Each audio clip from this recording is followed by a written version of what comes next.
In mid-June of 2012, UCI representatives in Israel, Chana, Gavon, and Judith Nusbaum attended a significant leadership conference entitled The Status of Jerusalem Under International Law.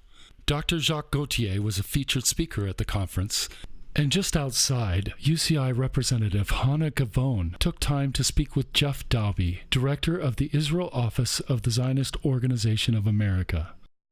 Jeff, as the Israel Director of ZOA, why I understand that you participated in the creation of today's conference, and I wonder why you decided to become involved in this. Well, first of all, Chana, because my organization, care very deeply for the sanctity, the sovereignty, under, of course, Israeli control of Jerusalem. And so I felt that it was imperative, given some of the speakers that we made arrangements to have here, to be involved in this, to bring people in, to publicize it. It's very, very important to get this information out because there's so many people that don't know about that. And all the people who attended now become our ambassadors and can speak about these issues, hopefully with some degree of authority. I have another question for you, Lynn. We know that Congress passed the Jerusalem Embassy Act, and would you comment on that?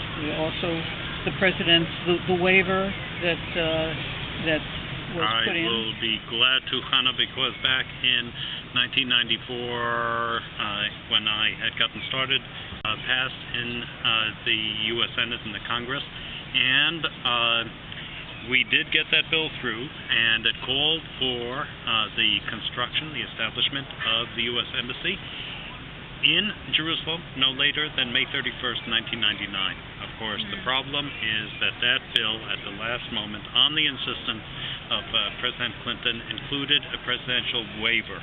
Every 6 months, for purposes of national security, he was entitled to delay the establishment of the embassy, which every President Clinton, President Bush, and now President Obama, has implemented every half year.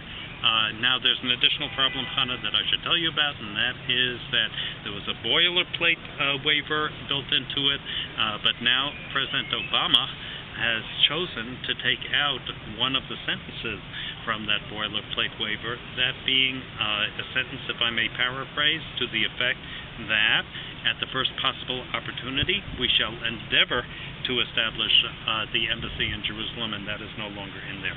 So you can read into that what you will, but given Obama's past record concerning Israel, concerning Jerusalem, we all know what he did at AIPAC with his reversal. I would certainly be very, very concerned about that kind of a deletion. We do have a new bill in Congress. It's called H.R. 1006. It was introduced by a great friend of mine, Congressman Dan Burton, who unfortunately is retiring. And this is the Jerusalem Embassy and Relocation Act, and that does not include a presidential waiver and includes language like we shall, as opposed to weasel words like we should, which was in the original legislation. Well, we'd like to thank you on behalf of the Unity Coalition for Israel. We would like to thank you for your efforts for Israel. We all have one purpose in mind, working together. And thank you for your efforts, and thank you for this interview. And thank you for all you do, Chana. Learn the valuable secret Israeli leadership has not yet realized in today's war of ideas, and help the Unity Coalition for Israel to share this key message as widely as possible. For a donation of any amount, we will send you the riveting DVD, UCI's Stand Firm on San Remo Congressional Briefing. UCI, working together with Senator Jerry Moran of Kansas, presented expert testimonies to both House and Senate staffers in the Capitol building during our recent trip to Washington, D.C. Our message is to legislators in both America and Israel. The right of the Jews worldwide to specific territory of the Palestinian Mandate was spelled out in 1920 at the San Remo, Italy Peace Conference, when the victorious Allied powers divided the Ottoman Empire. 78% went to the Arabs and 22% to the Jews.